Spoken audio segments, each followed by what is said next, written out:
Question है IIT JEE advance का। Question क्या है, if S N equal to summation R equal to 1 up to N T R, where T R equal to कितना दे रखा है 1/6 एन ब्रैकेट के अंदर 2n square plus 9n plus 13, then we have to find the value of this. हमको इसका value find करना है। इस summation of R equal to 1 up to N under root T R, इसकी वैल्यू क्या होगी। ठीक, क्वेश्चन में हमको क्या दे रखा है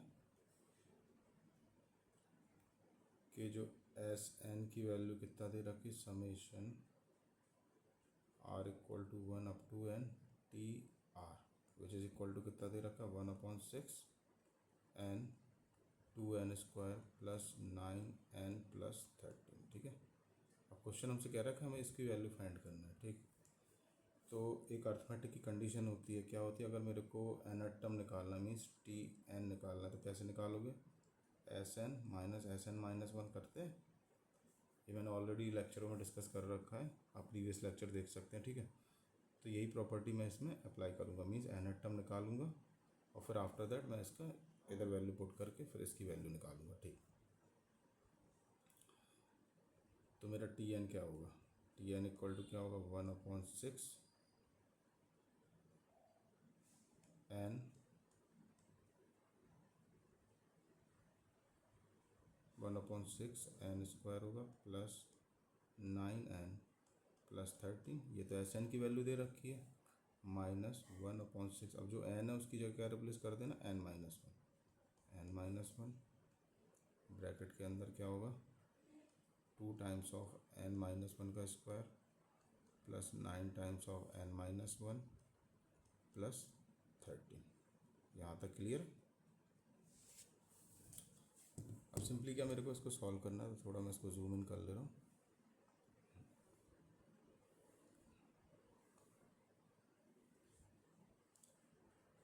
तो दिस इज इक्वल टू 1/6, तो एज इट इज़ मेरा सब में से कॉमन आएगा। अब अंदर क्या बचेगा मेरा, अब उसका मल्टीप्लाई कर ले रहा है तो ये हो जाएगा मेरा 2n³ plus 9n square plus 13n। इसका ये मल्टीप्लाई करने के बाद ये मिलेगा। ठीक है, ये लिख लिया एज इट इज़ माइनस इधर क्या है n-1। ठीक है, अब अंदर वाले ब्रैकेट्स को ओपन कर ले रहे हैं तो अंदर क्या मिलेगा मेरा 2 तो बाहर ही रहेगा। अब ये n-1 का होल स्क्वायर है तो इसको क्या लिखूँगा मैं n square plus 1 minus 2n। यहाँ तक क्लियर।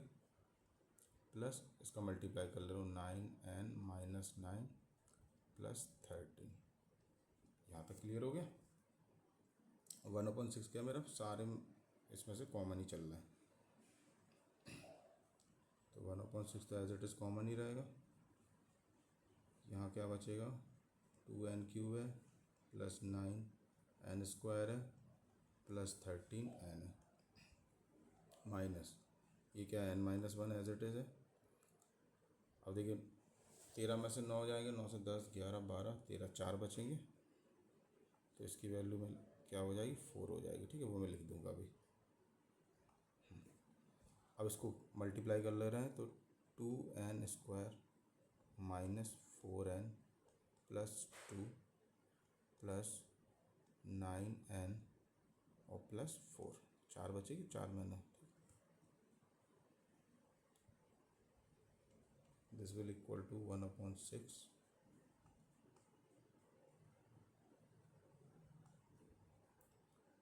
ये क्या मेरा चल रहा है 2n³ एज इट इज़। ये तो एज इट इज़ है अभी ब्रैकेट, मैं इसको जब तक सॉल्व करूँगा तब भी इस ब्रैकेट का यूज़ कर लेंगे 13n। ठीक है, माइनस अब मल्टीप्लाई करना चालू कर रहा है। देखो 2n, अब ये वाला जो ब्रैकेट है पूरे मल्टीप्लाई कर रहा है तो क्या आएगा मेरे पास 2n³ माइनस 2n स्क्वायर। अब इसका मल्टीप्लाई करेंगे तो minus 4n square plus 4n। ठीक, 2 का मल्टीप्लाई करेंगे तो क्या आएगा प्लस 2n माइनस 2।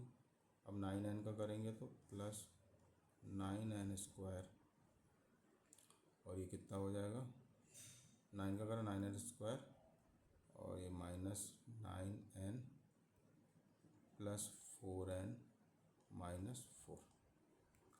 बात क्लियर है। अब इसको थोड़ा सिंप्लीफाई कर ले रहे, तो ये हो जाएगा 1/6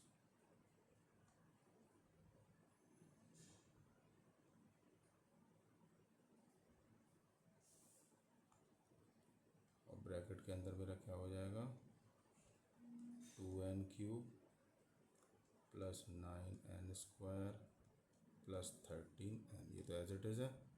अब इस वाले ब्रैकेट को थोड़ा सॉल्व कर ले रहे,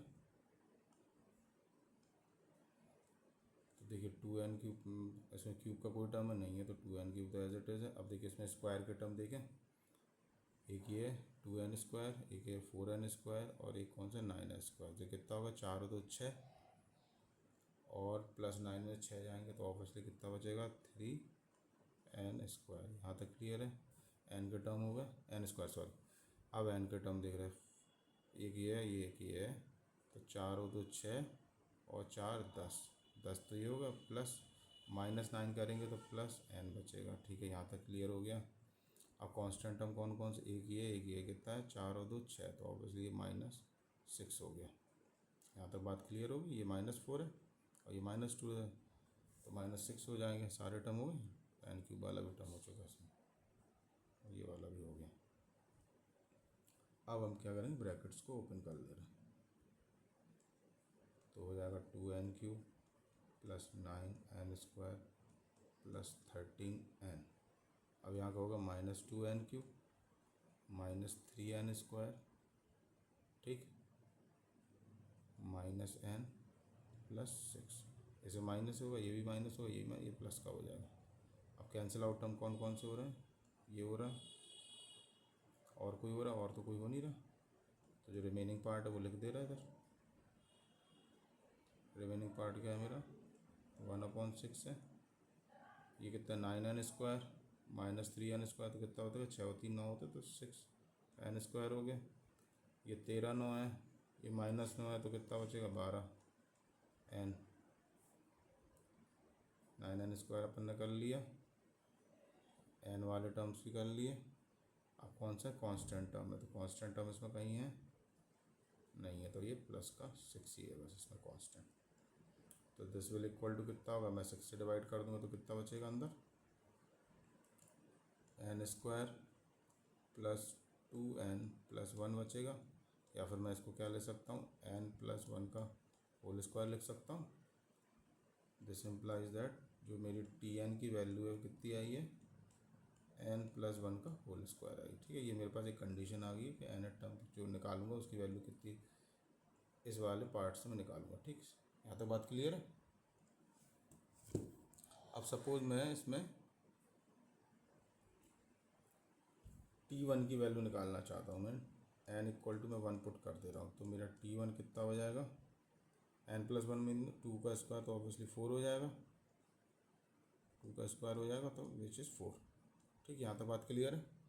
अब क्वेश्चन में हमको क्या पूछ रखा है, अब वो देखते हैं। क्वेश्चन में हमको क्या दे रखा है कि हमको sigma r equal to 1 up to n under root TR की वैल्यू फाइंड करना है। ठीक, ठीक है।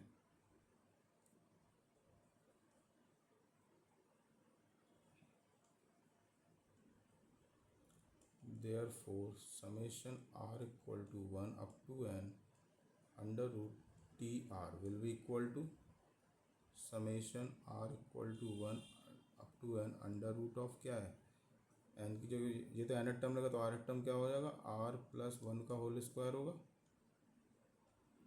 जब मैं अंडर रूट ले लूँगा तो क्या बचेगा summation r equal to 1 up to n r plus 1 बचेगा।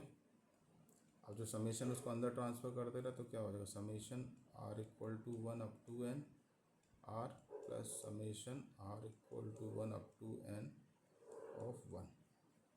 ठीक, this is equal to summation of n क्या होता, समेशन ऑफ n क्या होता n प्लस 1/2 होता, और समेशन ऑफ 1 क्या होता n होता है।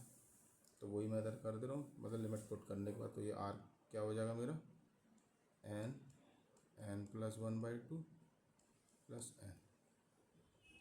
यहाँ तो बात क्लियर है। दिस विल इक्वल टू, अगर मैं इसमें से n कॉमन ले लूँ तो 2 तो मेरा एलसीएम आ जाएगा, तो अंदर क्या बचेगा ये देखिए n कॉमन हो जाएगा तो n +1 और 2 का इधर मल्टीप्लाई और 2n, तो n तो कितना हो जाएगा, n कॉमन लिया तो n बचेगा, +1 बचेगा, यहाँ 2 का मल्टीप्लाई होगा तो 2, तो n+3 बचेगा फिर इधर मेरा n+3।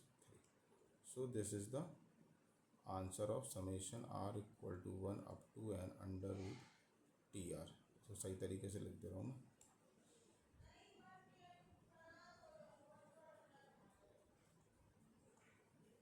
Summation r equal to 1 up to n under root T R will be equal to n/2 और इधर हो जाएगा n+3। So this is the answer of this question. So if you like the video, please thumbs up. We will meet in the next video. Till then, bye.